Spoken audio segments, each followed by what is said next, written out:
Magandang gabi mga masters, bali ngayon po ay 4 na videos po ma-upload ko po sa aking YouTube channel. Tama nga mga masters, 4 na videos nga po ang ma-upload ko po. Yon, what's up mga masters, nandito na naman tayo sa panibagong araw, panibagong kabanata na naman ang pagsasama-samahan natin ngayon guys.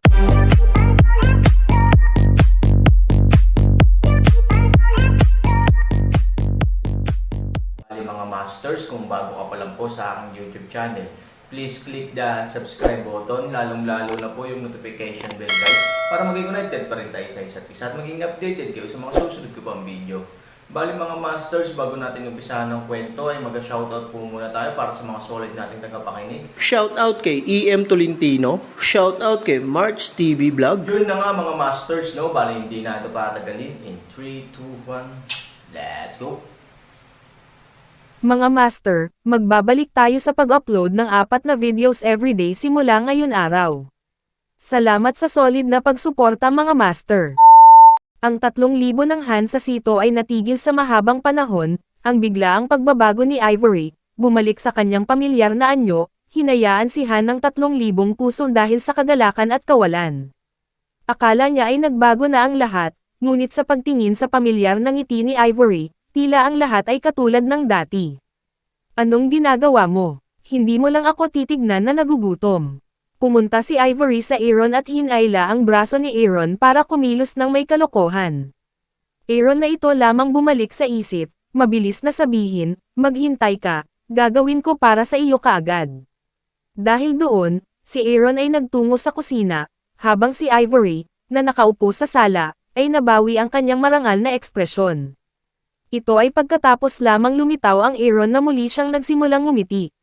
Bagamat hindi makapaghintay si Aaron na malaman kung ano ang nangyari bago si Ivory, hindi nagkukusa si Ivory na magsalita. Maaari lamang niyang pigilan ang panloob na salpok at hintayin na matapos ni Ivory ang pagkain ng noodles. Sa katunayan, hindi na kailangan pang kumain ni Ivory, at mas malamang na hindi siya makaramdam ng gutom. Gusto niya talagang bigyan ng oras ang sarili para patatagin ang kanyang mood, at pagkatapos ay magbahagi ng ilang mahahalagang alaala sa Aaron. Pagkatapos kumain ng noodles, gumawa si Ivory ng napakasayang hitsura. Sa pagtingin sa ekspresyon ni Aaron, sinabi ni Ivory, iniwan ko ang mundo at nagtago sa lupa dahil nakatakas ako sa kasal. Tumakas. Natigilan si Aaron. Si Ivory ay naparito sa lupa dahil siya ay tumakas mula sa kasal. Hindi ba't nangangahulugan ito na kakaharapin niya ang matinding problema? Well, it's a family marriage. It's a giant marriage in all directions. Dahil sa pagtakas ko, grabe ang tinamaan ng pamilya ko. Ang matandang nakikita mo ay teacher ko. Itinuro niya sa akin ang lahat mula pagkabata hanggang pagtanda.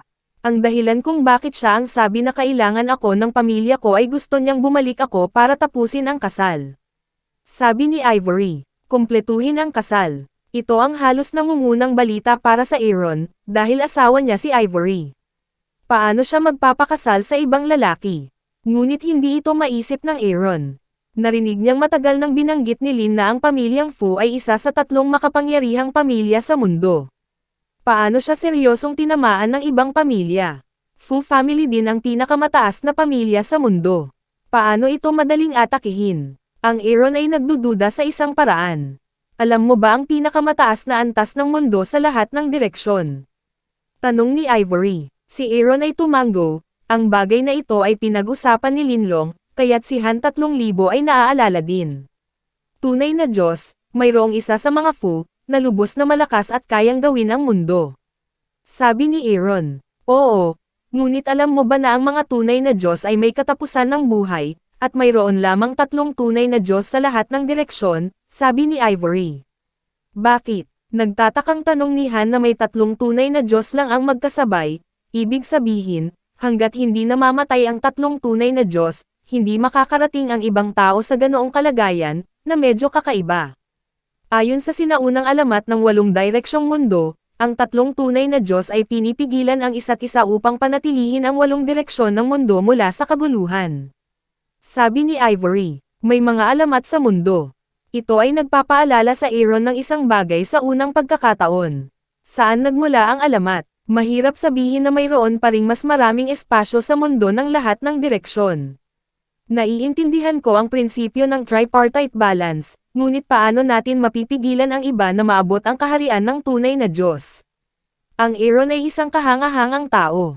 Umiling si Lavery. Ito ay palaging sikreto ng mundo. Walang nakakaalam kung ano ang totoong sitwasyon. Ngunit ano ang kinalaman nito sa pag-atake sa palso ni Fu? Patuloy na nagtanong si Aaron. Ang aking lolo ay isa sa 3 tunay na Diyos. Sa kasamaang palad, siya ay patay na. Sabi ni Ivory. Patay. Hindi mapigil ang mapabulalas ng Aaron. Hindi nakakagulat na ang pamilya ni Fu ay may ganoong karanasan. Kung wala ang tunay na Diyos, paano siya magiging kalaban ng 2 pang pamilya? Ngunit ano ang kinalaman nito kay Ivory? Bakit mo siya gustong pakasalan? Mahirap bang magpakasal para mapanatili ang posisyon ni Fu? Hindi mapigilan ni Han Sanchen na maramdaman na napakasimple ng ulo ng pamilya ni Fu. Ang katayuan ng pamilya ay nangangailangan ng isang tunay na Diyos upang maging matatag. Imposibleng umasa lang sa kasal. Higit pa rito, pagkatapos ng kasal, ang pamilya ni Fu ay malamang na maging isang subordinate o kahit na isang lingkod ng kabilang partido, na hindi kinakailangang mabuti para sa pamilya ni Fu. Sa tingin ko napakadaling mapanatili ang posisyon ni Fu sa pamamagitan ng kasal. Hinahamak ni Aaron ang isang paraan, kung hahayaan siyang gawin ito para matulungan ang pamilya ng isang ugat, talagang hindi niya ito gagawin. Ito ay hindi magiging ganoon ka-simple, syempre. Sabi ni Ivory. Ano ang sikreto? Ang Aaron ay nagdududa sa isang paraan. Biglang napahiya si Ivory. Ang hindi malay na pakiramdam ng Aaron ay tila hindi simple ang susunod na sinabi ni Ivory. Matagal na nag-alinlangan si Ivory, hindi humimok si Aaron, tahimik lang siyang naghihintay. Sa wakas, pagkatapos ng mahabang panahon ng katahimikan, sinabi ni Ivory, may isang Destiny Master sa palso ni Fu. Alam niya mula sa mga bituin na magkakaroon ng isa pang tunay na Diyos sa palso ni Fu sa hinaharap, at ang tunay na Diyos na ito ay ako at ang ipinanganak na bata. Biglang napagtanto ni Aaron na hindi nakakagulat na may ganoong kasal sa pamilya ni Fu. Kung hindi sila masisilungan ng isa't isa, umaasa silang lilito pa rin ang susunod na tunay na Diyos sa pamilya ni Fu. Gayunpaman, tinatayang walang makakaalam kung totoo o mali ang tinatawag na astrological phenomenon na ito.